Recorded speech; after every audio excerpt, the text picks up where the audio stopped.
I keep attracting men who cosplay wanting a relationship with me. If a dismissive avoidant and a narcissist had a child, that's who I attract. So I've left a little comment below your statement asking to see if you would know what the reasons are as to why this is true for you. But I'm going to just dive in and tell you what I have found in this statement as to why this may be actually true for you. And not just you, there's a lot of people going through this as well who have the same problem. So the number one, there's a lot of things wrong with this, right? Wrong in the sense that this is the image that is playing out in your head, right? A lot of people have images like this, any type of negative image, and the image is usually an affirmation. So basically this is all an affirmation, and these affirmations tend to be subconscious affirmations. These affirmations, images, paintings that we tell ourselves, that we paint in our head, these tend to come into fruition. We keep on giving it sunlight, we keep on giving it water, we keep on giving it nutrients, and this is the weed that is grown in your internal realm. We're also using something that, for the time being, I'm just going to use the term false language. So there's no actual such thing as a dismissive avoidant. There's no actual such thing as a narcissist per se. It's just like maths. It's like it doesn't actually exist unless you kind of go with that. Like math does exist, but it also kind of doesn't. It's not a tangible thing that you can just whip out and make it true. Math is in the realm of the mental. And just like math, we also have this completely different language of people who are avoidants and narcissists. And we paint this image in our head of that is real, that is true. We keep affirming this to ourselves. We also identify as a victim of these things, which means that if you are the victim, then there must be an abuser. Everything works in polar opposites. If one thing exists, then so does the other. And the primary extremity that we're sitting in is the victim state. Abuser. And these are polar opposites. And you can see that you affirm this to yourself quite a lot because you've already said it more than once. I keep attracting. That's who I attract. You've said this consciously twice in a single comment. Imagine how many hundreds of times you say this to yourself on a daily basis without consciously thinking about it. The reason we consciously think this stuff is because deep down in our hearts, we actually fundamentally believe this to be true. Another problem is that we're only paying attention to one side of the story. Literally, this is a huge problem. We're only paying attention to one polarity. We're not paying attention to, well, not exactly this polarity, but there's another polarity within another polarity, if that makes sense. There's a middle ground that we're not paying attention to. So the middle ground is just simply this coin. On one side of the coin, you are the victim versus the abuser. On the other side of the coin, the antithesis, it is a completely opposite story. The coin is a fact. We can't change the facts, but we can change the way we see the facts. Just like a cube has 6 sides, it really depends how you want to see the square. Do you want to see one side of the square or another side of the square? And if I had to provide a solution to this problem, on our end, here's another problem. We're focusing too much on their misfortune, their hell, their abuse, you could describe in an extreme sense.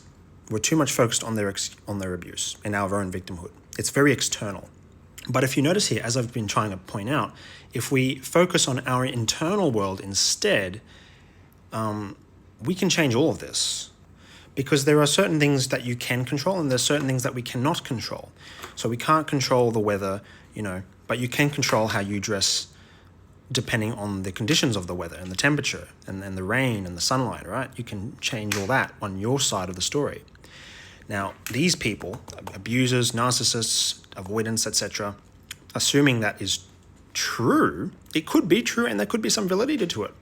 But we're kind of like just focusing on the weather in the sense. We're kind of just focusing, oh, it's raining. Oh my God, it's raining. It's raining. It's raining. I just can't believe it's raining. This is all I ever get. It's just raining. Look at all this mud from all the rain.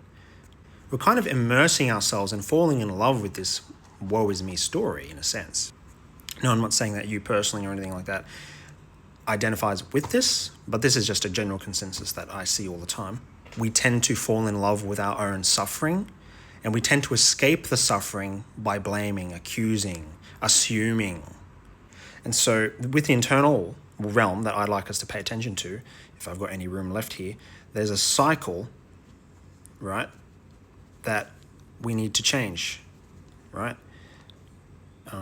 At the bare minimum, it has at least two components.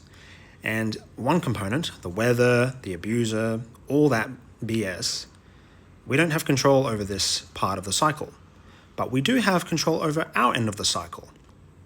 That means whether we've shown up, whether we've accepted this to be true, whether this is the story we tell ourselves. If we change this, at least even just this part, just this tiny little nugget here, in our subconscious level, we change this, just this one component in the cycle, then the rest of the cycle is completely affected. It's like breaking a machine. If you literally remove one part of the machine, you break the whole thing. Only thing is about cycles is that you can't literally just break it. It's the laws of nature to be in a cycle. So you actually have to replace the component. And so that's why we say the exact opposite or the antithesis of whatever it is that we're dealing with here. So if I was you, I would start saying, I keep attracting good men, or I attract a good man, because ideally you'd probably only want one, who wants a relationship. He wants a relationship. And you have to sit with this. You have to fundamentally believe this deep down in your core. There is someone there who you are able to attract who wants a relationship with you. We don't even think about odd terms such as dismissive, avoidant. We don't even think about narcissism. And who you attract is a good man. That's who you really attract. Because, like the coin, you can't change the facts, but you can change the way you see the fact. So you can see if someone's not into you, they've pulled away or whatever, you can look at that and complain and say that they were just an avoidant. But you can flip that and you can say, well, this is an opportunity for me to accept the situation. This is an opportunity for me to lean in and ask the person, just learn more about what they're going through. What prompted them to do that? What did I do that caused them to do that? Another problem as well in solving this challenge that I've struggled with for a long time is that the questions themselves actually tend to be the problem. And this one is extremely sneaky because it feels so right. It feels so good, like even if it hurts.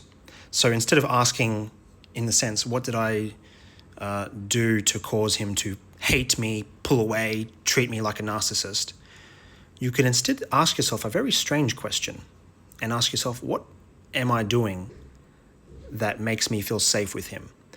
What about our relationship so far causes me to feel safe with this person?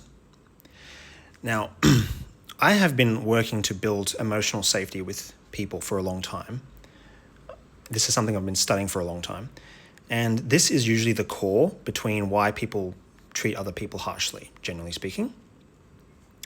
And I'm still learning this, but I have found a little hack when it comes to trusting people.